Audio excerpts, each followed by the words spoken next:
Começamos mais uma vez o nosso estudo abençoado, sejam todos muito bem-vindos.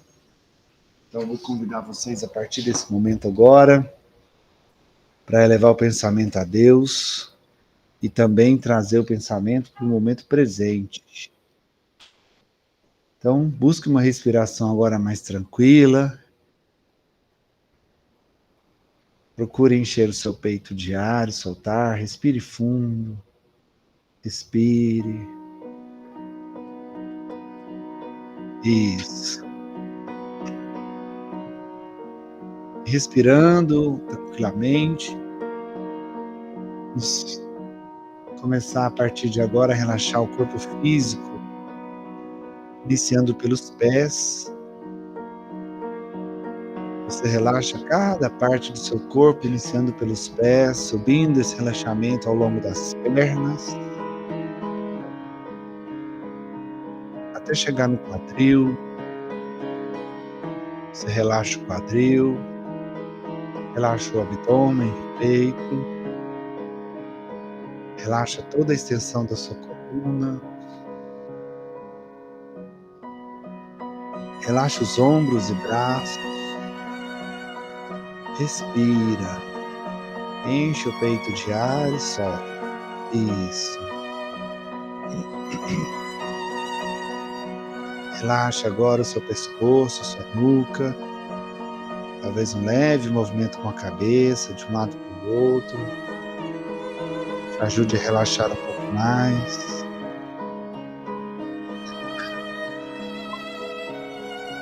Relaxe toda a extensão do seu rosto,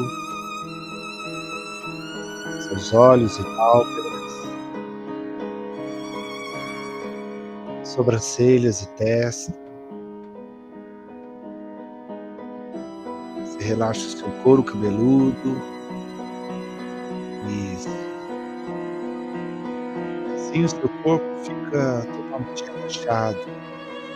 E o seu corpo estando relaxado, ele permite que a sua mente fique mais leve, tranquila e serena.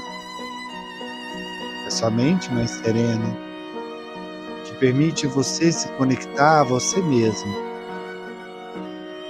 Conecte-se a si mesmo agora. E assim você consegue visualizar, talvez você consiga visualizar uma pequena luz ou uma chama lá no íntimo da sua alma, no fundo do seu coração. A luz que tem a cor que mais lhe agrada, porque ela é sua. Então te convido a agradecer pela oportunidade de mais uma vez estarmos aqui reunidos em nome do nosso grande amigo, Mestre Jesus. Agradecer por mais um dia de experiências que Deus me permitiu vivenciar. Agradecer por tudo de bom que você tem na sua vida. Agradecer pelo teto que te abriga, pelo pão que te alimenta, pelo amor das pessoas que convivem com você, que são muito importantes para você e que ainda fazem parte da sua vida. Agradeça. E a gratidão é o combustível que faz com que essa sua luz interior, essa chama que você tem aí dentro de você, possa ir aumentando cada vez mais. Quanto mais você agradece, mais essa luz aumenta, expande dentro de você, até que ela envolva todo o seu sistema, todo o seu corpo. E assim você se auto-ilumina, usando como combustível a gratidão. Mas você continua agradecendo. E essa luz aumenta ainda mais, extrapolando os limites do seu sistema, do seu corpo. Essa luz vai aumentando ainda mais, até que ela envolva todo o ambiente, irradiando de você, de dentro para fora. Se você fosse uma pequena estrela que ilumina o que está à sua volta. E a sua luz irradiada se conecta com a luz do colega do lado. E cada um de nós aqui reunidos nesta noite, seja presencialmente, virtualmente, até mesmo espiritualmente, vamos nos conectando uns aos outros, formando essa linda corrente de luz. Essa corrente de luz maravilhosa que nos conecta aos nossos mentores e anjos guardiões e também nos conecta diretamente a Jesus. E Ele, através dessa corrente de luz, emana para cada um de nós o seu amor infinito, que vem restabelecendo, equilibrando cada um de nós. Então, uma sensação de plenitude, de tranquilidade, de segurança e paz começa a tomar conta de você. Daí a necessidade de agradecer ainda mais. E para agradecer ainda mais, nós oramos a oração que Jesus nos ensinou. Pai nosso que estais no céu, santificado seja vosso nome, venha a nós o vosso reino, seja feita a vossa vontade, assim na terra como no céu. O pão nosso de cada dia nos dai hoje, perdoai as nossas ofensas, assim como nós perdoamos a quem nos tem ofendido. Não nos deixeis entregue às tentações, mas livrai-nos de todo o mal, que assim seja. Você respira mais uma vez, enche o seu peito de ar e solta, e vai se reconectando de volta para o seu corpo agora, percebendo cada parte dele, seus membros, e assim, quando for confortável para você, você pode abrir os olhos.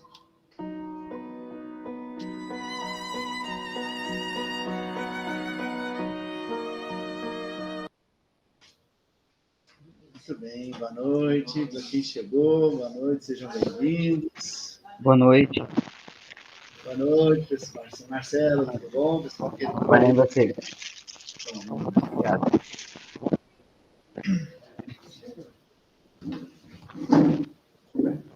Retomando então, pessoal, nosso estudo do Evangelho, né? O Evangelho segundo o Espiritismo, nós estamos estudando o capítulo 7. Bem-aventurados os pobres de espírito. Capítulo maravilhoso, a gente está no item de número 5, a gente fez o estudo no item de número 5 semana passada, né? Hoje vamos estudar o item número 6, na qual o subtítulo é Todo aquele que se eleva será rebaixado. Boa noite, tudo bem? E para a gente contextualizar, né, lembrar do que a gente está aprendendo do Evangelho, semana passada falamos no item 5, que conta aquela história que Jesus chegou na casa de um fariseu e ao se sentar na mesa ali no sabá, né, sabá é o sábado, é o dia que na tradição judaica eles tiram o dia para orar, se alimentar e confraternizar, agradecer a Deus, né, se conectar com Deus. É um dia que eles não trabalham.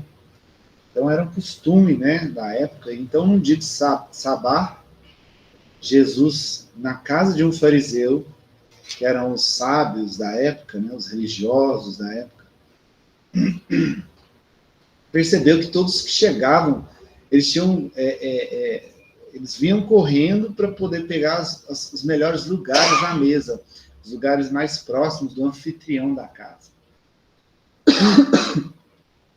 Aí ele vendo aquela situação das pessoas querendo tirar vantagem, né, da situação, chegar em primeiro, sentar no melhor lugar, ele disse, vós que chegais, ao invés de sentar no primeiro lugar e correr o risco de ser convidado a se retirar e sentar e dar lugar para outra pessoa, considerada mais importante pelo anfitrião, procure sim os últimos lugares, porque ao invés de ter o constrangimento de pedir para sair, você pode ser convidado a se sentar mais próximo.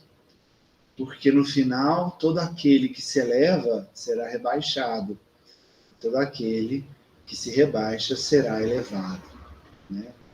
Uma passagem que nos fez pensar muito sobre a questão da humildade. Né? Esse capítulo em si, ele fala muito de humildade. Fala muito de combatermos esse leão que existe dentro de nós. Esse leão que muitas vezes nos leva para grandes abismos morais, que é o leão do orgulho, considerado pelo Evangelho, né, as duas grandes chagas da humanidade, o orgulho e o egoísmo, sendo que o orgulho é o maior deles. Aí você pode perguntar assim, mas por que o orgulho é maior que o egoísmo? Porque às vezes o orgulho ele se camufla, ele tem uma máscara, porque o orgulhoso muitas vezes não sabe o que é. Ele não se enxerga sendo orgulhoso. É aquele que fala assim, que resolve tudo, que dá conta de tudo, e que a melhor qualidade dele é que ele é muito humilde. Percebe? O orgulho, ele se mascara. Então a pessoa, às vezes, muitas vezes, na maioria das vezes, ela não percebe que o orgulho está ali consumindo. Por isso ele é ainda mais perigoso que o egoísmo. Então esse capítulo fala muito disso, quando Jesus fala dos pobres de espírito no sentido, assim, do espírito da vaidade, do espírito do orgulho, do espírito da arrogância, daquelas pessoas que se acham superiores, melhor que o outro, que acha que sabe tudo, que não tem mais nada a aprender. Pobres desse tipo de espírito. Foi isso que Jesus quis dizer. E quando ele dá esse exemplo das pessoas se sentarem nos últimos lugares, se rebaixarem, eu lembrei de um vídeo que eu vi ontem. Eu vi ontem um vídeo do Chico, ele falando da vida dele. Ele fala assim que ele sempre teve provento financeiro para viver o necessário, sem luxo, né? Mas pelo menos tendo o necessário para viver. E que sendo uma pessoa que não tinha nada a dar, porque ele ganhava só o necessário para viver, ele se sentia muito abençoado, porque ele tinha muitos amigos. E que ele é aquela pessoa que não era nada no mundo, um cisco, que não tinha nada para dar, tinha tantos amigos de pessoas queridas. Percebe a fala dele? Que ele se coloca numa posição ali que a gente pode até interpretar esse rebaixamento, assim, de se colocar menos. Mas a gente estava até comentando ontem aqui no curso. Perdão. Esse rebaixar, a gente tem que tomar muito cuidado com esse rebaixar. Porque tem uma armadilha nessa palavrinha. Tem uma armadilha que pode ser muito prejudicial, que pode dar voz à vaidade. Por incrível que pareça. O rebaixar que Jesus fala, que Chico também falou, que ele não era nada, que ele não era ninguém, é uma forma de se colocar, de ser impossível alguém interpretar que ele se vê maior do que alguém. E que seja impossível de ele mesmo se colocar numa posição melhor ou maior ou superior do que alguém. Então, se eu me coloco rebaixado, jamais eu vou ter como interpretar que eu me vejo melhor que alguém. Porém, tem gente que confunde esse rebaixar, esse se humilhar, com se fazer de vítima. Eis a armadilha. Eis o perigo. Eu me colocar numa posição de humildade não é me fazer de coitadinho. Não é, dia, azar, eu sofro tanto.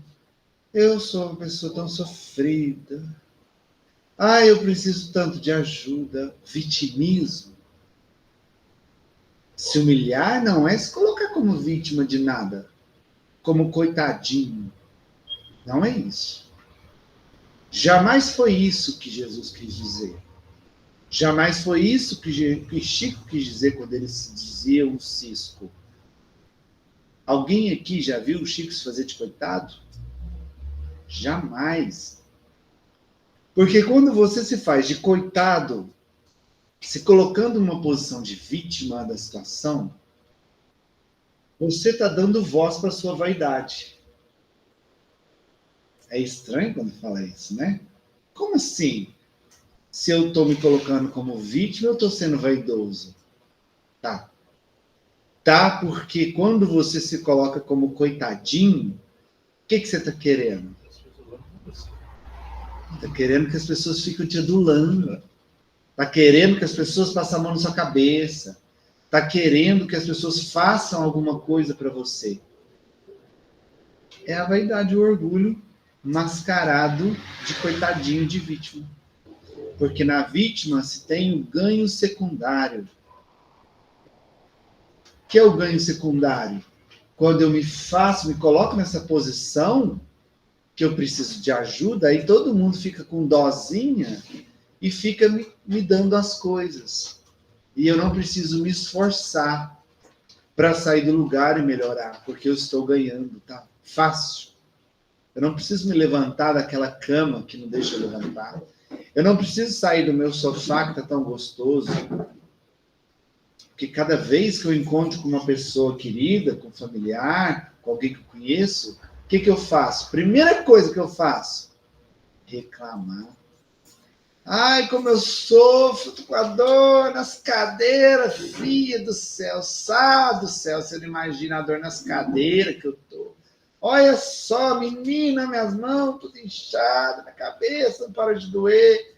Vira um poço de reclamação para que as pessoas sintam dó, para que as pessoas te carreguem, para que você não precise ter um esforço mínimo para sair do lugar. Essa posição de vítima, de coitadinho, é uma posição muito perigosa. Porque, além de você, de certa forma, abusar da boa vontade das pessoas, você mesmo está criando grades em volta de você, impedindo que você mesmo cresça, impedindo de você fazer um esforço mínimo que seja para você dar o próximo passo e sair da monotonia, do comodismo, da zoninha de conforto. Vitimismo te prende ainda mais na sua zoninha de conforto, no seu comodismo, na sua conformação com a situação, mesmo que ela não esteja boa. Porque é mais cômodo você falar que está ruim, que está doendo, que está difícil, e as pessoas ir te trazendo as coisas para você, fazendo as coisas para você, do que você usar do seu esforço íntimo, da sua vontade, da transpiração, do suor, para se esforçar para sair da mesmice. Tem gente que vive o mesmo dia, o mesmo mês, o mesmo ano, a vida inteira. Não sai do lugar. Vive uma vida infeliz porque está conformado e está preso nessa caixinha do vitimismo. Isso porque a gente não faz isso com você. Por exemplo, é uma coisa assim, filho fazer em relação aos pais. Na minha casa, os filhos da minha mãe que moram aqui, os meus irmãos, minha mãe com 70 anos, ela parou de fazer tudo. A gente treinava tudo na mão. Depois alguém para trabalhar na casa, para ela não ter que fazer comida, meu irmão levava comida, me mandava entregar comida. Ela parou, sabe, assim, de reagir. E a gente querendo poupar, porque ela a vida inteira trabalhou muito, a gente não fez o bem para ela. Porque ela foi acostumando a ficar parada, e foi só caminhando, né, para chegar... Só decaindo. Só decaindo. Não é que o que ela chegou hoje tem a ver com isso. Mas talvez se a gente não tivesse deixado ela, pai, arruma a cozinha, não tem problema levar um tombinho ali. Não, a gente morria de medo dela cair. Aí, para ela não fazer esforço para não cair e desequilibrar, a gente só assim, entregava tudo na mão. Isso é um erro muito grande. Super proteção. Super proteção. Então, É igual com o filho, né? É igual com o filho. É igual com o filho. Pode ver que o tanto de gente que tem hoje, pessoas adultos que são crianças. Não consegue fazer nada. Que se recebe um não, dá chilique, briga, condena, massacra, faz jogos psicológicos com as pessoas que não sabem receber um não, porque foi criado dessa forma, nessa superproteção. Os pais não deixaram a criança andar com as próprias pernas, criou naquela bolha. Aí o jovem, acostumado a ter tudo nas mãos, o que ele faz? Ele se deprime. Aí ele fica o dia inteiro enfurnado num quarto, não quer sair do quarto, é só ali, ó, né? Tecnologia, quarto escuro, não quer fazer nada, não quer interagir com as pessoas, fala que não dá conta de nada, não tem paciência para nada, tudo que fala acha ruim, dá chilique, porque os pais, ao invés de deixar a pessoa aprender a fazer, a se virar, super protegeram. Ah, eu vou fazer pelo meu filho tudo que eu não tive. Aí eu ouvi um psicólogo falando, deixa eu te contar uma coisa. O seu filho é o seu filho, ele não é você. Ele não é você. Ele tem os anseios e os desejos dele, que não são os mesmos que os seus. Você tem que deixar ele voar. Você tem que deixar ele andar com as próprias pernas. Você tem que deixar ele agir, ele aprender a fazer. Porque isso vai fazê-lo crescer. Dá vara, não peixe. Dá vara e não peixe. Eu vi uma pessoa falou pra mim. Você tá errada. Seus gêmeos têm 11 anos, você coloca eles pra fazer um tudo. Criança nessa idade, criança tem que brincar e ir pra escola. Filhos daqui brinca, vai pra escola. Tem que brincar, tem que ir pra escola, mas tem um momento de ter responsabilidade. Né? Eu conheço adolescentes aí de 20 e poucos anos que não sabe fritar um ovo. Depende pra tudo. Não sabe fazer nada. A pessoa adulta. Tem muitos. Fica só naquela geração Nutella, né? Fica só reparando os outros, falando mal dos outros. A pessoa pensa diferente dele, ele acusa, ele agride, não faz nada. Fala, Sr. Deus. Excesso de proteção desprotege. Excesso de proteção desprotege, exatamente. Eu fui cadê de novo. Minha mãe é assim, eu faço seu prato. Eu fulano vou comer depois de você, não esquece. Eu nunca puseram prato no meu prato. Até hoje, não fazem para mim. Eu faço as minhas coisas, sempre desde pequeno. Quando eu viajava no Brasil, eu tinha 16 anos, estudando minhas irmãs, comigo e estudando. Sempre meus meninos a fazer as coisas. Graças a Deus, o Henrique agora está até feijão. Aí, ó, tá vendo? Então, tudo em casa. Essa posição, não deixar à vontade, né? não. Essa posição em que a gente se coloca como vítima ou acha que as pessoas à nossa volta não dão conta de nada e fica nessa superproteção, isso é um erro grave.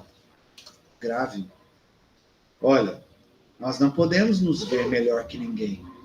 Só que não me ver, não me enxergar como melhor que as pessoas à minha volta, não me impede de acreditar e confiar em mim. De eu ter a autoconfiança. De quando eu estiver diante de um desafio, eu ter a fé do tamanho de um grão de mostarda, a fé sincera de que eu sou capaz de superar aquele desafio. Porque todo ser humano tem ou potencialmente tem a condição de fazer o que ele quiser. Ou seja, se eu não sei fazer algo, eu tenho a condição de aprender, que é um recurso que Deus nos deu. Entende? Então, Quando eu estou diante do desafio, eu não me vejo melhor que ninguém, mas eu confio em mim que eu serei capaz de superar. E se Deus colocou aquele desafio é porque Ele sabe que eu dou conta, e eu confio nos desígnios dele, que Ele nunca vai me desamparar para que eu vença o desafio. E luta, e dá o próximo passo. Se não dá para correr, anda. Se não dá para andar, rasteja, mas vai para frente. Sem se ver melhor que ninguém, com humildade, mas luta pela sua felicidade. Se você não trilhar o seu caminho, quem vai trilhar? O caminho é seu. O caminho é seu.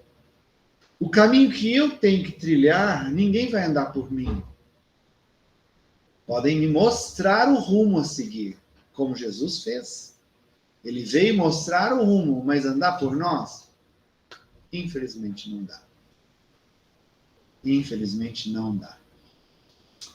Pessoal, o Jorge tem um texto muito legal que tem tudo a ver com o que a gente está estudando. Boa noite, hein? E eu vou abrir para ele fazer a leitura para nós. Fica à vontade, meu irmão. Ô, Ayrton, obrigado. Falando sobre isso aí, né? Onde está a nossa felicidade, né? O que guia a nossa felicidade? O que é a nossa felicidade que a gente busca, né? Isso que a gente tem que saber entender, né? Até para a gente poder educar essa geração, que igual você disse, né? Os nossos filhos, essa geração Nutella. Como é que a gente vai trazer esses meninos, essas mulheres, essas crianças para uma coisa maior se a gente não consegue mostrar para eles o que é bom, o que é certo, o que é justo, se a gente não tem coragem de cobrar? Então, é um pedacinho de uma mensagem, está na Revista Espírita de 1866, de Luiz de França, do mês de maio, falando sobre o Espiritismo e sobre essa responsabilidade. Ora, o Espiritismo não é senão a aplicação verdadeira dos princípios da moral ensinada por Jesus, porque não é senão o objetivo de a fazer por todos compreendida, a fim de que por ela todos progridam mais rapidamente, que Deus permite essa universal manifestação dos Espíritos, vindo vos explicar o que vos parecia obscuro e vos ensinar toda a verdade. Vem, como o cristianismo bem compreendido, mostrar ao homem a absoluta necessidade de sua renovação interior, pelas consequências mesmas que resultam de cada um de seus atos, de cada um de seus pensamentos. Porque nenhuma emanação fluídica, boa ou má, escapa do coração ou do cérebro do homem sem deixar um sinal em qualquer parte. O mundo invisível que vos cerca é para vós esse livro da vida, onde tudo se inscreve com uma incrível fidelidade. E a balança da justiça divina não é senão uma figura, exprimindo que cada um dos vossos atos, cada um dos vossos sentimentos é, de certo modo, o peso que carrega a vossa alma e a impede de se elevar, ou o que traz o equilíbrio entre o bem e o mal. Feliz aquele cujos sentimentos partem de um coração puro, espalhem seu redor com uma suave atmosfera que faz amar a virtude e atrai os bons espíritos. Seu poder de radiação é tanto maior quanto mais humilde for, isto é, mais desprendido das influências materiais que atraem a alma e a impedem de progredir. Obrigado, Hélio. Eu que agradeço. Lindo texto, gratidão aí por trazer para nós. E gostei dessa frase que ele falou, né? A pessoa, quanto mais humilde, mais ela irradia a sua própria luz. Quanto menor ela se vê, maior ela se torna. Não sei se vocês sabem, mas a aura do Chico era gigantesca, gente. A aura do Chico era gigante. Porque era um amor tão lindo, tão maravilhoso que ele emanava dele, naquela humildade, né, que ele tinha, que aquilo expandia ao redor dele. As pessoas, às vezes, só de chegar perto dele, se sentiam melhores. Agora, imagine Jesus. Se o próprio Chico já era assim, tinha essa aura gigante, né? Até dizem aí que a NASA fez um estudo da aura dele. Eu não sei se isso é verdade, mas tem um caso aí que a NASA mediu a aura dele e que a aura dele ela expandia por quarteirões. Ela envolvia quarteirões à volta dele. não sei se isso é fato verídico, mas que ele tinha esse amor que abrangia a todos em volta dele, ele tinha esse fato, né?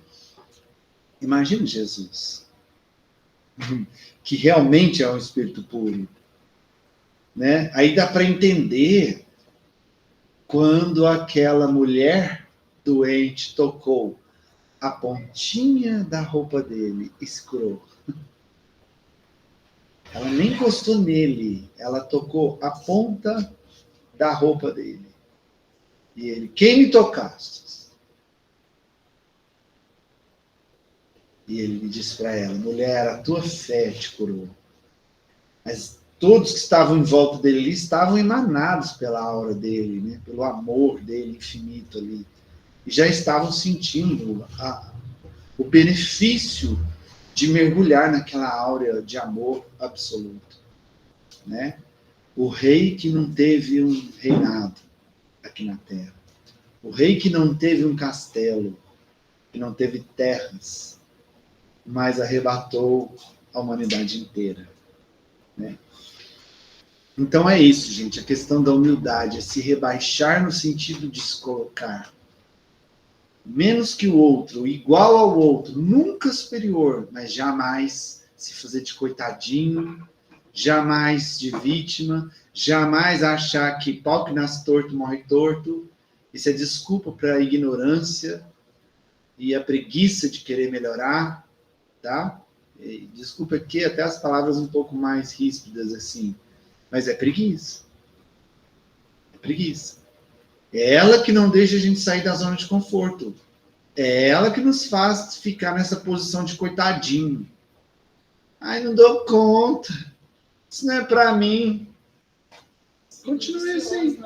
Se você está falando isso para você, infelizmente você vai continuar sendo esse pau torto até o fim da sua existência, para chegar de lá com a mão na cabeça e falar: o que eu fiz da minha encarnação? Nada. Né? Vamos para a leitura do item 6. O item 6 ele é mais extenso. Ele tem quatro parágrafos. Não sei se vai dar para ler tudo, mas a gente pelo menos começa hoje.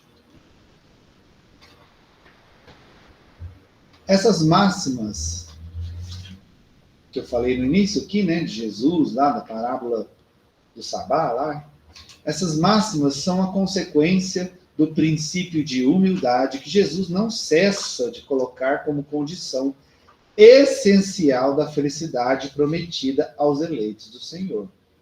A humildade é uma condição essencial. Não dá para chegar no reino de Deus sem ter humildade, é impossível. E que formulou por estas palavras: bem-aventurados os pobres de espírito, porque deles é o reino dos céus. Ele toma uma criança como modelo da simplicidade de coração e diz: será o maior no reino dos céus quem se humilhar e se fizer pequeno como uma criança, quer dizer, quem não tiver nenhuma pretensão de superioridade ou de infalibilidade. Infalibilidade é aquele que acha que nunca erra, que nunca falha. Tá? Olha que pretensão. Quem nunca falha, gente? A gente erra toda hora, todo dia, né? É muita pretensão achar que a gente não erra. O mesmo pensamento fundamental se encontra nesta outra máxima: que aquele que quiser tornar-se o maior seja vosso servidor. E nesta: todo aquele que se rebaixa será elevado, todo aquele que se eleva será rebaixado. O Espiritismo vem sancionar a teoria pelo exemplo, em nos mostrando grandes no mundo dos espíritos aqueles que eram pequenos na Terra, e frequentemente bem pequenos aqueles que nela eram os maiores e os mais poderosos.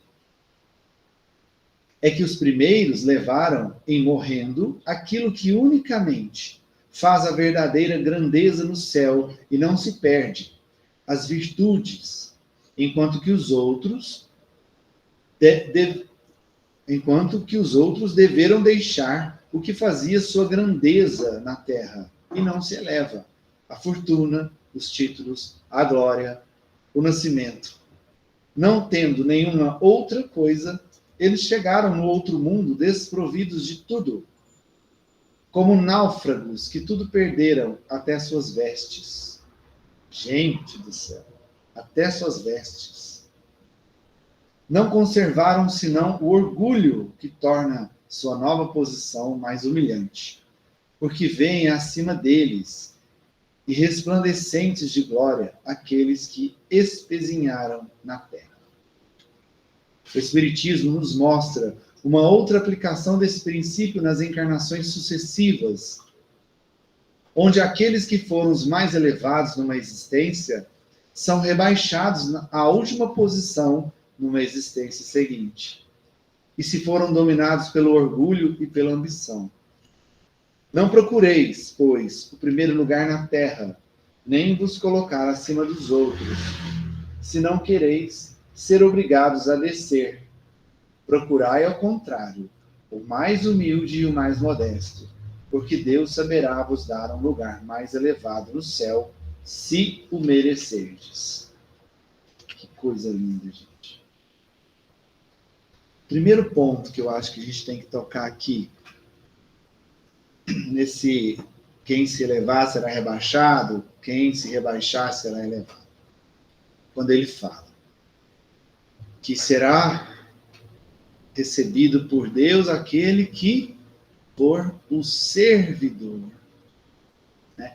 Então, olha só, quando eu não me vejo superior a ninguém, eu me enxergo de igual para igual, ou até inferior, né? Nunca superior. Então, quando eu me enxergo assim, e eu coloco o outro no mesmo patamar que eu tenho a capacidade de ver, de compreender o que o outro está sentindo, o que o outro está passando. Eu tenho essa capacidade de me colocar no lugar do outro e compreender a situação do outro antes de julgar. Porque quando eu me vejo superior, com o olhar da arrogância, da vaidade, do orgulho, eu sempre vou querer julgar antes de compreender. E muitas vezes eu não quero nem saber o que está acontecendo com a pessoa. Já julgo, já sou o juiz, já sou o algoz, já quero punir e não quero saber o que está acontecendo, não quero ouvir, não estou nem aí.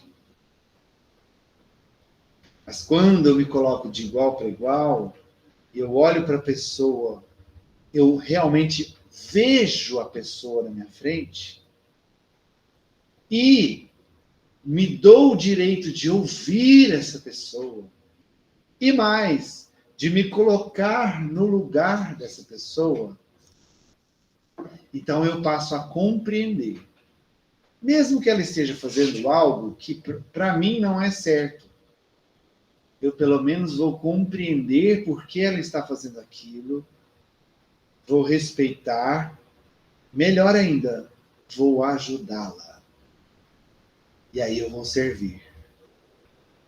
A pessoa está ali com dificuldade, fazendo alguma coisa ali, sozinha, está pelejando ali, você está perto, você está vendo a pessoa com dificuldade. Você vai no nível dela, se abaixa com ela e ajuda ela a levantar aquilo que ela precisa levantar, carregar aquilo que ela precisa carregar. Com humildade, sem cobrar nada, sem esperar nada em troca, você vai lá e simplesmente ajuda porque ela está com dificuldade. E aí ela vai te olhar com olhos de gratidão, te agradecer e você vai se sentir bem. E às vezes ela nem vai te agradecer e nem vai te olhar. E mesmo assim você vai se sentir bem, que você foi capaz de ajudar. Você se rebaixa e serve. E aí ele falou assim, porque muitos dos que são pequenos na terra, muitos dos que são aqui, muitas vezes ignorados, muitas vezes são olhados de cima para baixo, são tratados como ninguém, como nada. Quando chegam no plano espiritual, são almas gigantes, que lá ocupam posições muito superiores. Porque ela não tem nada aqui material, só concluindo. Ela não tem nada material para levar. Ela é o nada, ela é o pequeno na Terra. O que ela só pode levar daqui? As suas próprias virtudes, o seu bom coração, a sua capacidade de servir, de auxiliar, de amar, de perdoar, de compreender, de sempre estar disposto a ajudar e servir. Quando chega lá, a alma dessa pessoa está gigante. Ela é recebida com louvores. E aquele que era o grande senhor, que prejudicava, que era o patrão, que era o dono, que era o chefe, que era aquela pessoa vista por cima aqui na terra, cheia de bens, cheia de dotes, terras, posses, ouro, ela vai levar isso para lá? Não vai levar nada. E ela tinha alguma virtude para levar? Pouca, ou quase nada. E chega lá, a alma dela está petitinha. E aí, olha a humilhação. Aquele que era o seu escravo, de repente você chega no plano espiritual, é uma pessoa muito, mas muito superior a você. E ainda vem te acolher. E aí você chega de lá, nem a roupa você leva. Imagina, pessoa orgulhosa, que tinha posse, era dono de terras, não sei o quê, rei, rainha, princesa, título que for. Chega lá, nem roupa tem. Olha que vergonha. Só deixar o seu Aldilson falar, depois você fala. Fala, seu Aldilson. O André Luiz encontrou a empregada dele lá em cima, muito superior a ele. Ele não conformou, né? Verdade. Empregada dele, né? Estava muito superior a ele. E a senhorinha? A senhorinha que ele ajudava, porque a secretária dele obrigava, era a única que orava por ele. Lembra? Ficou grande lá no... Pode falar, Edinho. Só lembrei que no próprio Evangelho tem uma história que também você acabou de dizer, que é a história do Lázaro. Era do certo, e via das migalhas do Senhor, e o Senhor olha para cima, Lázaro está à direita de Deus, e ele morrendo de sede. Aí pede para Deus, ó, fala para Lázaro me dá um pouquinho de água aqui, que eu estou morrendo de sede. Fala, você já teve o seu merecimento enquanto estava aqui, ele sofreu. Qual o seu merecimento, né? E a gente esquece que essa é a grande máxima da vida, do universo, que é o merecer, gente. Merecer. Nós não vamos ter nada além do que merecemos. E para merecer, nós temos que construir. Temos que fazer. Temos que agir. Ninguém merece algo se não agir. Voltando para aquela posição ali de vítima, de coitadinho, quando você se coloca nessa posição, a única ação que você tem é reclamar. Você não faz nada, você fica ali numa posição de vítima, reclamando. Qual merecimento, qual mérito você vai ter para receber alguma coisa? Você não saiu do lugar.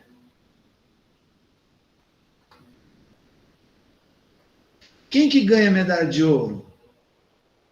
Aquele que se esforçou mais. Aquele que se esforçou, que seja 1/1000 de segundo a mais.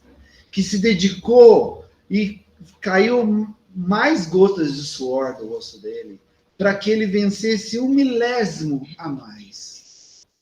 Ele merece. Porque ele fez. Porque ele fez o que muitos não fizeram.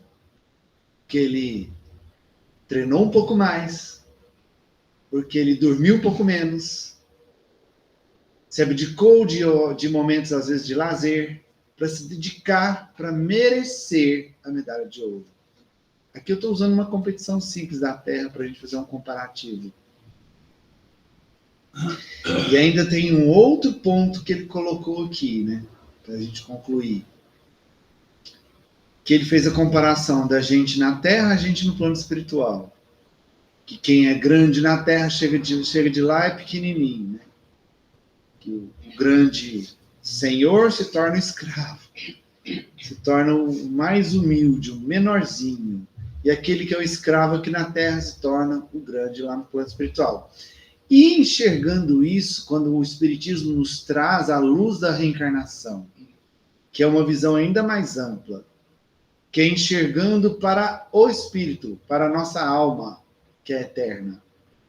Pois, esse momento agora, essa reencarnação agora, é apenas um estalar de dedos na nossa jornada espiritual. É muito rápido. Vai passar. Daqui a pouco a gente está de lá. Né? Parece que foi ontem que a gente ainda já era criança, estava brincando na rua. Agora a gente já é pais, mães, avós. Né? Daqui a pouco a gente está indo. Então, assim, essa reencarnação é um nada, é um degrau apenas na jornada espiritual, na nossa jornada espiritual. E aí, quando a gente se coloca muito, se acha muito, acha que é melhor do que muita gente, que é superior, merecedor sem merecer das coisas, né? E maltrata as pessoas, e pisa, prejudica, abusa, manipula. E aí você chega lá no plano espiritual, você põe a mão na cabeça. O que eu fiz? E aí você vai pedir para vir como o menor dos menores.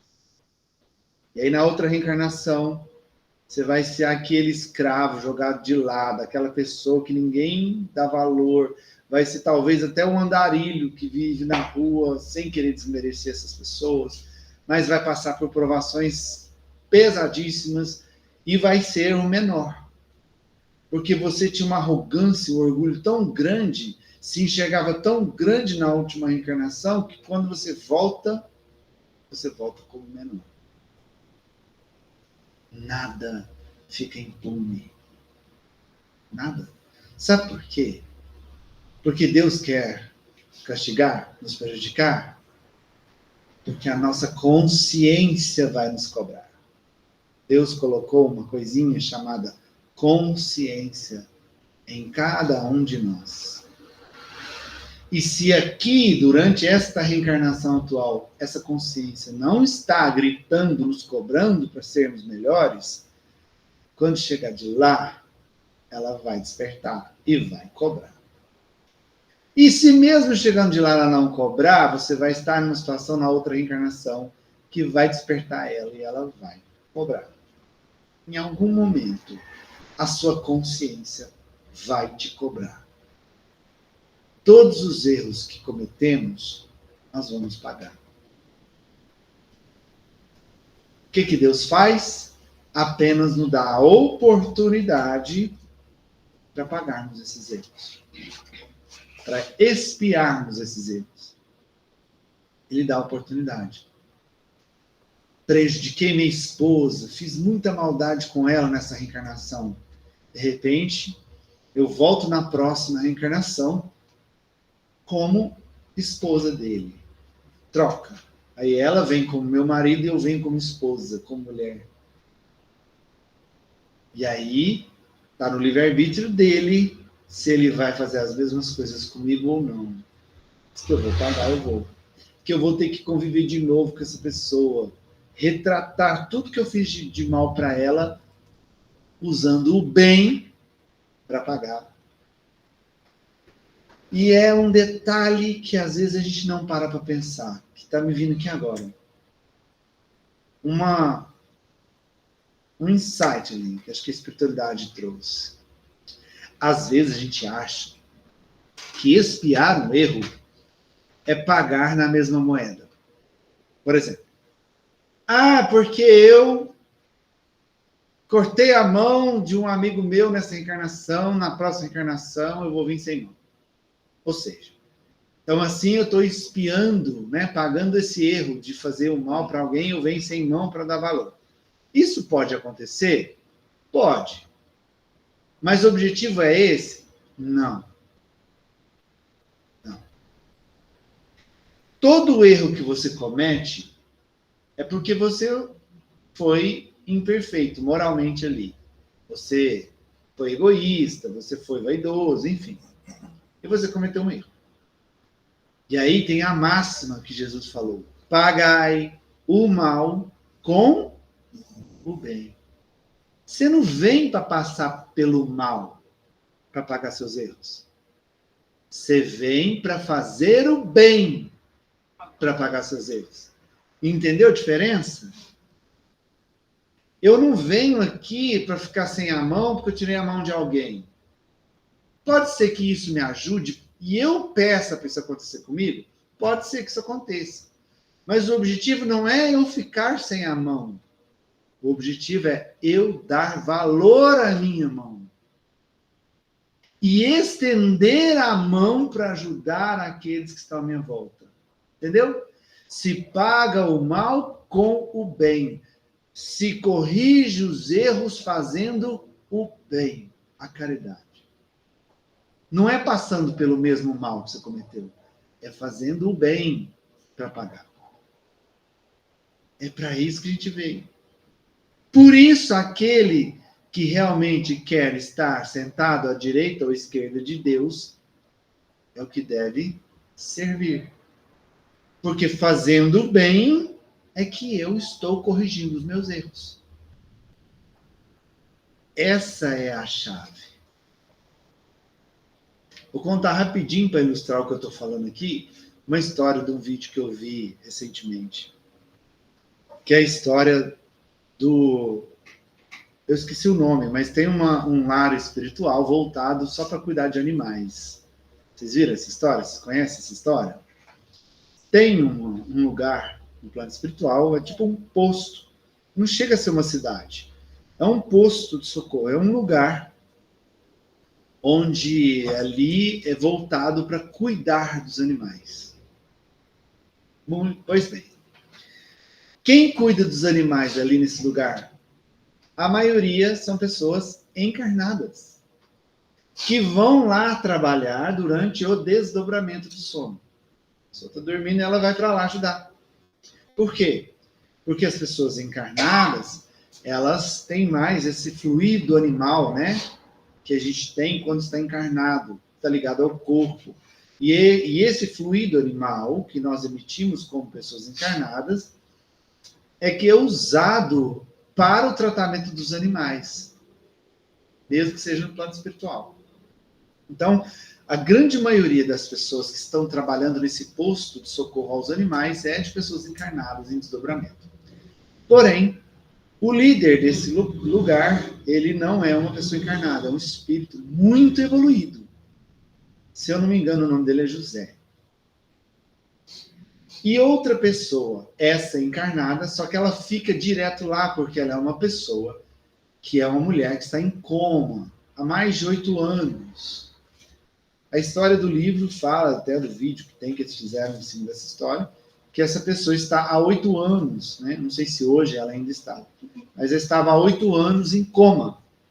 Como ela estava há 8 anos em coma, o corpo dela lá, né, no hospital, a alma dela estava em desdobramento, trabalhando com esse José, com esse irmão José lá, cuidando dos animais, há 8 anos. Então ela não precisava voltar, porque ela não acordava, o corpo dela não acordava. E aí foi explicar a história do fundamento, da fundação desse local, desse posto de socorro aos animais, e o personagem principal, que é José, porque ele é o líder desse lugar. Na última reencarnação de José, ele era um escravo de uma fazenda. E ele era responsável por cuidar dos cavalos dessa fazenda. E teve um certo dia que a dona da fazenda, né, a mulher do dono lá da fazenda, estava andando de cavalo, um cavalo manso, só que o cavalo assustou com uma cobra. E ele, ao assustar com a cobra, ele derrubou a senhorinha. Essa senhorinha caiu, por sorte, graças a Deus, ela não machucou, não teve nada grave, né? E aí, então, o dono da fazenda, muito rigoroso, né, mandou que sacrificasse o animal. José, então, um escravo da fazenda, tentou defender o animal e não deixou que aqui os outros escravos, viessem cumprir com o mandato do patrão, que era matar o bicho. Ele impediu que o animal fosse morto. Quando o patrão soube da história, pegou José, açoitou José, bateu nele até a morte, por ter infringido uma ordem que ele deu. Então, José veio a desencarnar. E mandou que os funcionários, os escravos da fazenda, finalmente pegassem o cavalo e sacrificassem o animal. Fizeram isso, deram várias facadas no cavalo e largaram o cavalo para morrer, né, na estrada, em algum lugar. E alguém foi lá, achou esse cavalo, outros escravos acharam esse cavalo e esconderam o corpo do cavalo e foram tratando, com muito custo, conseguiram recuperar o cavalo. Muito bem. Eis que José, ao desencarnar, vendo que o cavalo estava quase morrendo, passou em espírito a ir ajudar esses colegas dele, encarnados, a cuidar desse cavalo. E ele passou muito tempo em espírito ajudando os colegas a cuidar do cavalo. Foi onde ele fundou esse posto de socorro, plano espiritual, para cuidar dos animais. E desde então, ele tomou como função dele, a jornada dele, de administrar esse local. O fazendeiro, então, algum tempo depois, veio a desencarnar e reencarnou como uma mulher chamada Valquíria, que então entrou em coma e ficou 8 anos em coma. E passou, então, em coma aqui na Terra, a ajudar o irmão José a cuidar dos animais. Entendeu a história? Ela era o fazendeiro que mandou matar e que matou José. Quando ele desencarnou e reencontrou José, ele se arrependeu e pediu perdão. José o acolheu e o auxiliou.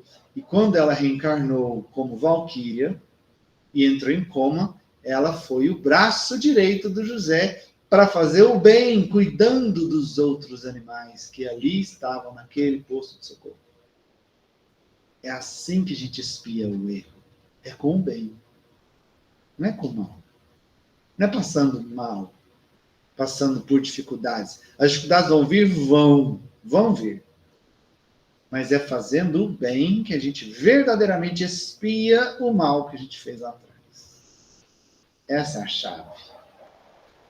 Então, por isso que Jesus disse: todo aquele que servir o Filho do Homem será servidor. Sempre. Fazendo o bem, sempre. Uma última historinha que veio do Chico, né? Aquela historinha que ele estava beijando as mãos das pessoas, já velhinho, né? Vocês sabem essa história, né? Beijando a mão até o dia inteiro, beijando a mão de todo mundo que ia lá para ver ele. Ele velhinho já, bem doente, custando a ficar sentado. Aí a boca dele começou a sangrar, de tanto que ele beijou, né? E mais idoso, fica sensível à pele. Começou a sangrar, e a pessoa do lado falou assim: mas meu irmão, você está o dia inteiro, horas ali, você está até machucado, por que você está fazendo isso? Beijando a mão das pessoas. Se eu tivesse condição, eu beijaria os pés. Percebe a grandeza da pessoa? Isso é se rebaixar. Isso é servir. É fazer o bem. É fazer o bem. É fazer o bem. Não importa se ele está doente, se está passando mal, se está difícil, se está ruim. Continua fazendo o bem. Olha que lição, né? Gente, isso aí está sendo uma paulada para mim, viu? Para mim. Eu estou levando uma paulada com isso aqui. algumas coisas que eu estou passando ultimamente, umas dificuldades que eu estou tendo. Estou levando um tapa de luva aqui da espiritualidade. Então, que isso sirva mesmo assim, para a gente pensar e repensar. Será que eu estou agindo da melhor forma? Seja com familiar, seja no trabalho, seja em qualquer desafio, situação difícil que você esteja enfrentando na sua vida agora. Você está tomando as melhores decisões? Você realmente está se fazendo humilde? Sem achar que você é melhor que as pessoas que estão ali, causando as dores que elas estão causando em você, as decepções que elas estão causando em você. Eu estou falando isso porque eu estou refletindo em mim aqui, tudo que eu estou passando agora. Então, Mas essas pequenas coisas do dia a dia é a prova que a gente tem, né? Isso que você fez hoje e vai voltar, que você tem retorno, que você escuta todo dia plantio, não é obrigatório, mas a colheita é. A gente escuta, mas assim, as pequenas coisas no dia a dia, às vezes te assusta. Porque você fala, aí, hoje meu filho falou um negócio na hora do almoço, depois eu fiquei o dia inteiro pensando naquilo. Eu estava fazendo o almoço, eu sou separada do pai dele há muitos anos, né? Ele falou uma coisa, depois eu fiquei repetindo naquilo, ele perguntou, e depois que ele perguntou, eu falei, meu Deus, olha aí, que a gente escuta a vida inteira. Ele falou assim, mãe, o pai dele agora tá velho, doente, igual eu mesmo, velho também, e vai tentar aposentar. Ele falou assim, mãe, por que meu pai vai aposentar só com salário? A gente aposenta só com salário? Eu falei, não, vai do tanto que você pagou pelo NPS. Ele falou, mas meu pai só pagou salário? Aí eu lembrei, o pai dele sempre ganhou 3 salários. Mas como a gente estava separando, ele pediu para a patroa dele, pôr só um salário na carteira, para ele não pagar pensão para mim. Porque eu fiquei com os meninos pequenos. Hoje vai refletir na aposentadoria dele. Agora que ele falou isso, eu fiquei, meu Deus, olha o que está acontecendo. E aí você assusta, você está vendo acontecer com os outros, mas você assusta, você fala que eu não faço mesmo, porque vai acontecer o retorno. Vai vir. E é na vida, é no dia a dia que a prova vai chegando. Eu pensei o dia inteiro nisso, falei, meu Deus, agora que ele vai colher, depois de tantos anos. A colheita sempre vem. Demora, mas vem, né? Às vezes pode demorar um pouquinho, mas vem. Você vê que vai ser ruim, né? Porque agora está assim. Todas as escolhas que nós estamos fazendo agora vão trazer uma consequência. Mas eu nem comentei isso com ele, não. Mas sim, é uma coisa que você tirou para você, né? Então, mas assim, numa oportunidade, eu vou explicar, vou contar para ele o que eu pensei, do que ele me perguntou, para ele não fazer a mesma coisa. Porque, e outro tapa. Meu filho está separando da mulher dele agora. Né? Então, assim, eu não contei porque eu ainda estou caçando um jeito de falar da melhor forma. Porque eu vi que a cabecinha leve também. Então, assim, também para mim não orienta ele fazer a mesma coisa, né? Exatamente. Gente, a colheita vai vir. A gente querendo, a gente não querendo, a gente dando birra, a gente dando chilique ou aceitando. Vai vir. Inevitavelmente vai vir. É assustador. É e não é, né? É assustador se você olha para os erros, né? Mas quando você olha para as coisas que você está fazendo bem, também então, porque a gente lembra animador. Que hoje a gente sabe que não devia ter feito, né? Chegou a hora da gente encerrar, infelizmente. Então, eu vou convidar vocês agora, novamente, a levar o pensamento a Jesus e buscar novamente aquela respiração mais tranquila. Deixa, solta. E mais uma vez vamos agradecer. Agradecer por esse momento tão especial, por essa luz de conhecimento que pudemos compartilhar e ter um contato nessa noite de hoje. Como Jesus nos ensina, como é bom ter contato com esse evangelho tão profundo, que está sempre nos mostrando o caminho, sempre acendendo uma luzinha para fazer com que a gente enxergue a direção, a melhor direção a seguir. Então agradeçamos agora, do fundo do coração, por essa oportunidade abençoada e maravilhosa. Agradeçamos aos nossos anjos guardiões, aos nossos mentores espirituais, à coordenação espiritual responsável por esse estudo, trabalho desta noite, aos nossos amigos de espiritualidade que vêm para aprender conosco. Eu particularmente agradeço a cada um de vocês, sem exceção, por compartilhar comigo esse momento tão abençoado, por confiar em estar comigo toda semana, aprendendo um pouquinho mais. E nesse movimento de gratidão sincera, nós voltamos a irradiar a nossa própria luz,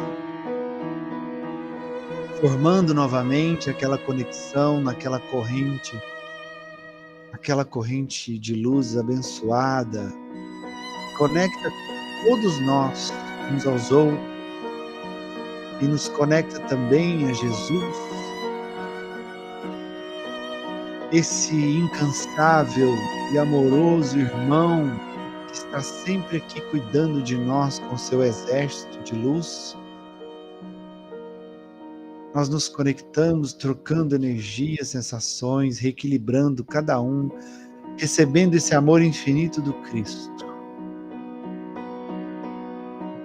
E então, nessa corrente maravilhosa, precisamos do nosso livre-arbítrio para elevar essa corrente de luz ao alto, ao firmamento, para que os membros do exército do Cristo, as irmãs de Maria, espíritos de alta categoria que cuidam do nosso planeta, possam receber essa corrente de luz, potencializando com as suas próprias luzes e devolvendo para o planeta em forma de chuva de bênçãos, raios de esperança,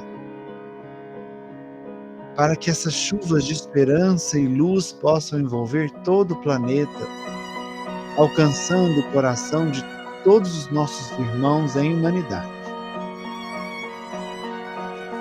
Que nesse momento essa chuva de luz e de esperança atinja todos os nossos irmãos que estão nas zonas de guerra, nas zonas de conflito, vivendo aquele terror. Que essa chuva de bênçãos caia em abundância aos nossos irmãos conterrâneos do Sul, levando conforto no coração daqueles nossos irmãos que perderam tudo, mas ganharam muito.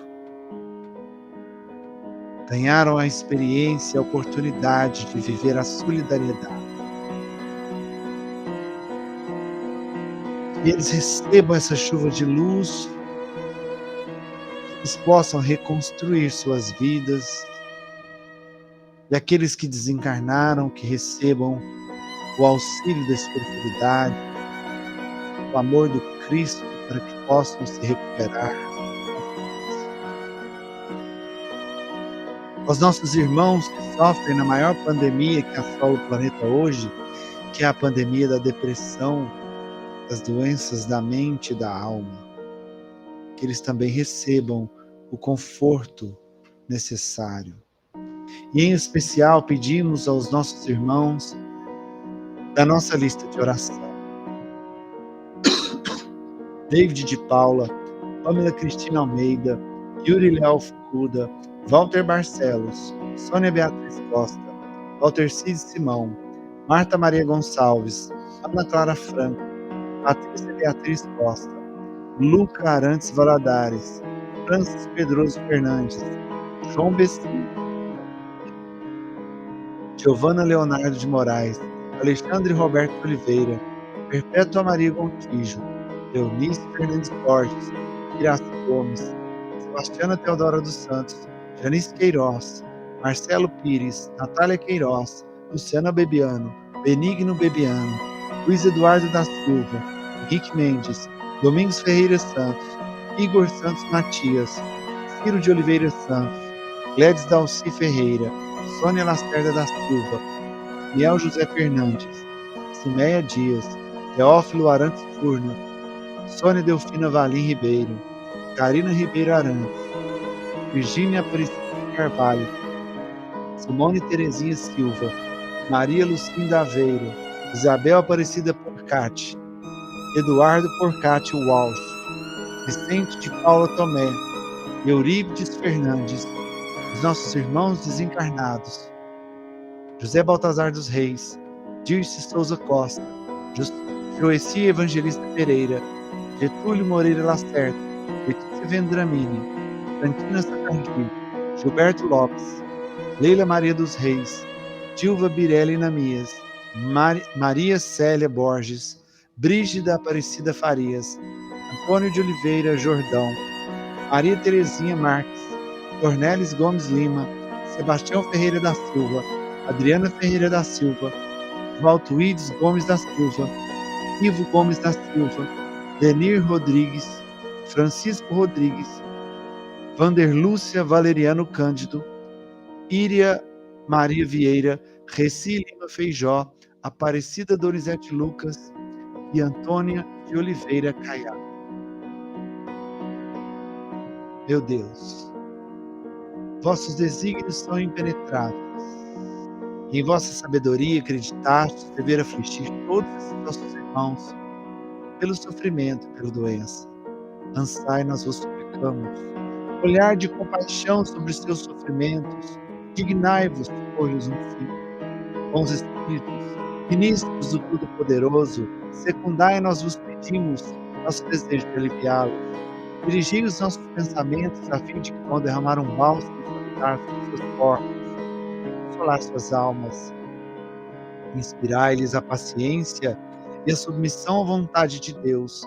Dai-lhes a força de suportar as suas dores com resignação cristã, a fim de que não percam o fruto das suas provas, que é o verdadeiro aprendizado, e que em seus corações brotem a esperança e a certeza de que isso também passará.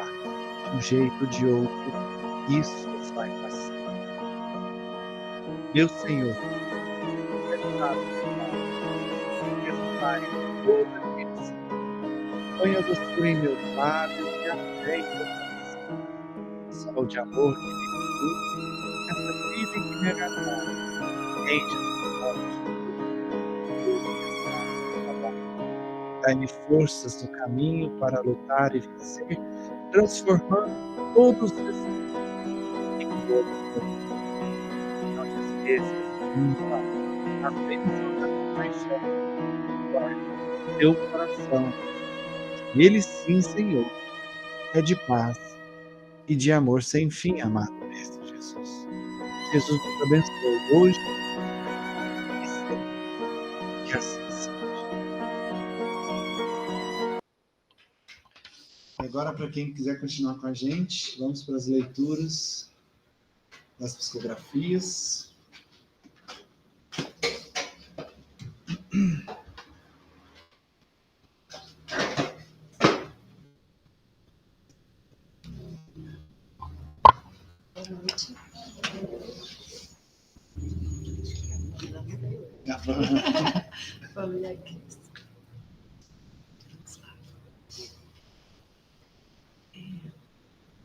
Sônia, quem está aqui é a sua irmã Maria de Lourdes. Ela foi encaminhada para esta casa fraterna para receber auxílio dos mentores. Sua situação inicial era muito deprimente. Não tinha energia para compreender o que tinha acontecido. Por isso, está sendo cuidada pelos trabalhadores da casa, de modo a se fortalecer e conseguir compreender que tudo na vida é passageiro e mutável. Custe o tempo que custar, tudo passa. Achamos necessário essas palavras, Sônia, para que os familiares possam orar por nossa irmã, para ajudá-la a passar por todo esse processo difícil. Os comportamentos dos que permanecem na Terra acabam se refletindo em vibrações para a nossa irmã.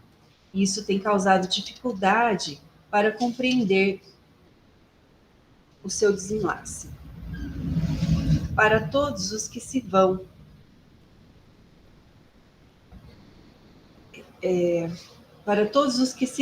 e retornam à pátria espiritual, é importante e necessária a oração daqueles que ficam, a posse por aqueles que ficam, e os bens materiais que deixamos são obstáculos e tropeços para o progresso espiritual.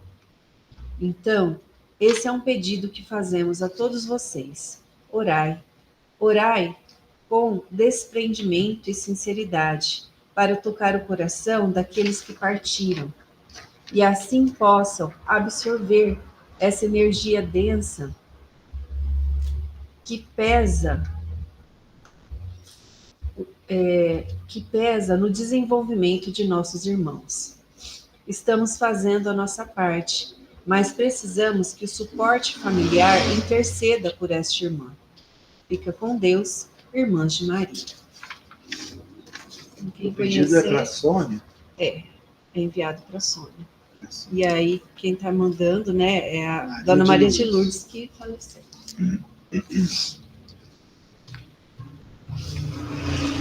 Esse outro é uma mensagem. Eu tive dificuldade. Vamos ver. É uma mensagem que diz assim: a flor do deserto. Inspirai, meus irmãos. Observai a imensidão da terra que povoa nosso planeta. As cores, os cheiros, os brilhos são componentes de paisagem que encantam e ludibriam a nossa atenção e pensamento. A flor resistente ao deserto destaca a fortaleza da sobrevivência e superação diante do ambiente infértil. De onde vem essa força que muitas vezes desabrocha em lugares tão inesperados? Como é possível ultrapassar barreiras e sobreviver diante das circunstâncias devastadoras? A energia vital que comanda os seres terrestres busca fluidos do solo, da mata, do ar, da água, enfim, da natureza. Deus, Criador de tudo, potencializou o planeta para suportar as dores do mundo. A nossa capacidade, irmão, diante dos desastres naturais ou cotidianos, podem ser inimagináveis.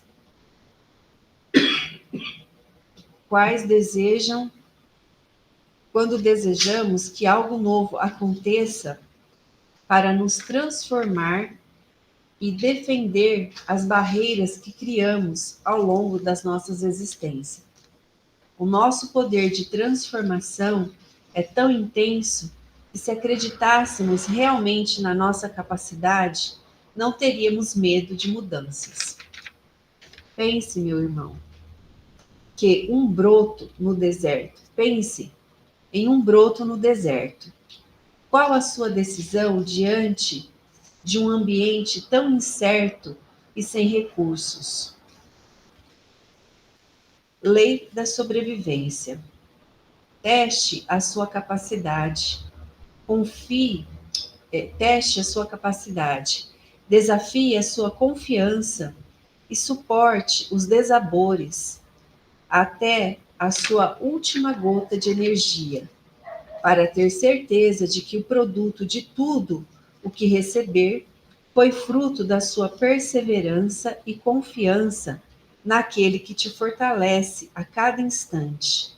Seja uma flor do deserto e suporte todas as dores, para ter a oportunidade de ver as maravilhas que essa paisagem te mostrará ao final da sua grande jornada. Supere a si mesmo. Combata o mal que existe dentro de cada um, para que muitas flores possam fortalecer e resistir juntos à batalha da vida. Fique em paz, amigos generosos da Casa Fraterna. Miguel. Que lindo. Que lindo. Hoje foi só você, a gente? Só. Eu não sei se ela mandou. Mandou, ela mandou. Ah, então tá bom. Boa noite, viu? Obrigado, viu? Tchau, gente. Tchau. Gente, tem mais uma aqui que é da Geise, mas antes, Sheila, você levantou a mão, você gostaria de falar?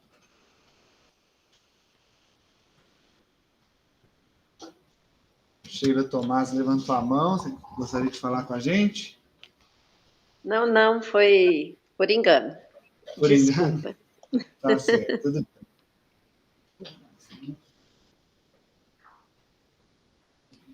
Bom, eu vou fazer a leitura, a Geise, a nossa irmã, ela precisa sair, ela faz a psicografia, ela tem que ir embora por causa da filha dela, mas ela deixou para mim aqui para eu fazer a leitura. Viestes, o título chama Evolução Moral. Viestes, meus irmãos, a este planeta com a tarefa de se melhorar e contribuir para o melhoramento do próximo. A um primeiro momento, parece uma tarefa fácil, aprender e contribuir. Contudo, nos percalços do caminho, se deparam com obstáculos, dificuldades, que nascem da imperfeição, na qual nos encontramos todos.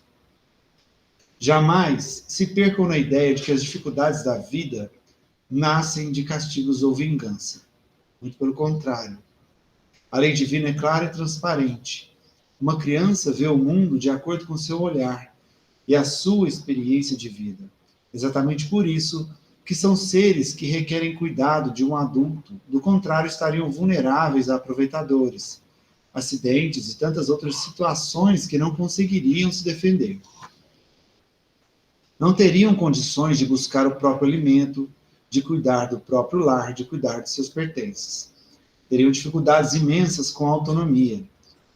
Quando, nesta fase, se há necessidade de cuidados do adulto, este a ensina a se alimentar, se vestir, as tarefas de casa, à medida que cresce, se torna capaz. O que a gente estava falando aqui, gente? Também a ensina o certo, o errado, o respeito, as boas atitudes que se espera de uma pessoa de bem, de um adulto autônomo. Mas todos esses ensinamentos são acompanhados de desafios, onde a criança muitas vezes reluta a dormir no horário certo, a comer o que necessita, a cumprir suas tarefas como se deve. São nessas situações que o adulto a repreende, ensina de forma mais enfática, causando situações de choro e resistência. A caminhada do aprendizado não é só de flores, mas também de muitos espinhos necessários para o amadurecimento. E é semelhante a esse crescimento de uma criança até se tornar um adulto que se assemelha à caminhada da evolução. As dificuldades da vida, meus irmãos, são como esses momentos em que vossos filhos choram, relutam diante da necessidade de aprender. Todos nós somos como crianças na escala da evolução. E nosso Pai sempre estará ao nosso lado, nos ensinando o caminho a seguir, a tarefa a cumprir, a lição a aprender. Percebam, irmãos, sua resistência nesses momentos. Observem como essa resistência tece as dificuldades a que se defrontam no caminho. Como uma criança resignada, olhem para o vosso Pai e busquem compreender o que Ele quer vos ensinar. Certamente, a resistência se enfraquecerá, as dificuldades se abrandarão e aprenderão logo o amadurecimento necessário para vosso espírito. Sede humildes, sede a criança que confia no adulto que sabe mais do que ela. Essa frase resume todo o estudo que a gente está fazendo. Sede humildes, sede a criança que confia no adulto que sabe mais do que ela. Encontrem nele o porto seguro que uma criança encontra no abraço materno. Lembrem-se que ele segura em vossa mão, ansioso por esse momento. Estejam em paz, meus irmãos. A paz que uma criança encontra no amparo do próprio lar. Porque vosso lar se encontra onde reconhece o amparo da luz do nosso Criador. E essa luz se encontra dentro de cada um de vós. Fiquem com Deus. Que lindo isso. Mais uma agora, a última. Só ver se... só mais uma. Chama a prece. A prece amiga dos desamparados. Está à disposição de cada um de vós, onde quer que estejam. Perpetuem, irmãos, a ideia do quanto podes auxiliar através da prece. Permeiem a caridade amiga da esperança e da fé que nasce das palavras de uma prece proferida com amor. Estejam entregues em vossas orações sempre que o caminho se fechar em vossa frente. Sempre que não enxergarem a solução para os problemas, sempre que não souberem como ajudar. Mãos que trabalham são servas da prece que as alimenta. Portanto, irmãos, proferir palavras de amor ao nosso Senhor Jesus é lançar ao universo a energia que rege a criação, a energia de vida que anima os corpos dos mais sofridos, que aquece o coração dos que sangram, dos que secam as lágrimas de dor dos moribundos. Anime-se em oração e fé, meus irmãos, que o caminho da esperança brilhará com grandes conquistas evolutivas, mesmo que a tristeza possa vos assolar. Orem, irmãos, mesmo quando faltar as palavras, mesmo quando faltar forças, orem, porque é a oração que alimentará e progredirá tudo o que está faltando. Percebam essa luz resplandecente que nasce de um momento de prece. E lembrem-se que aquele que ora nunca está sozinho em sua oração. Sempre terá a companhia de amigos queridos que lhe trarão a energia necessária para continuar a caminhada. Toda prece é ouvida pelo nosso Criador. Toda prece é encaminhada para o endereço devido. Confiem nessa força suprema e que pertence a cada um de nós. Sintam essa fortaleza. Sintam o quanto podem fazer por este planeta e por cada um dos irmãos em dores. Doem, irmãos. Doem o que vocês têm mais de bom, o amor. Que a luz da esperança banhe cada um de vós e vos leve para o seio da paz divina. Que Jesus abençoe. Que lindo isso. Como dizia o Chico, a prece tem o poder de rasgar o céu. Então é isso, gente. A gente termina aqui agora. E mais uma vez eu agradeço a cada um de vocês por essa noite maravilhosa, viu? Jesus abençoe.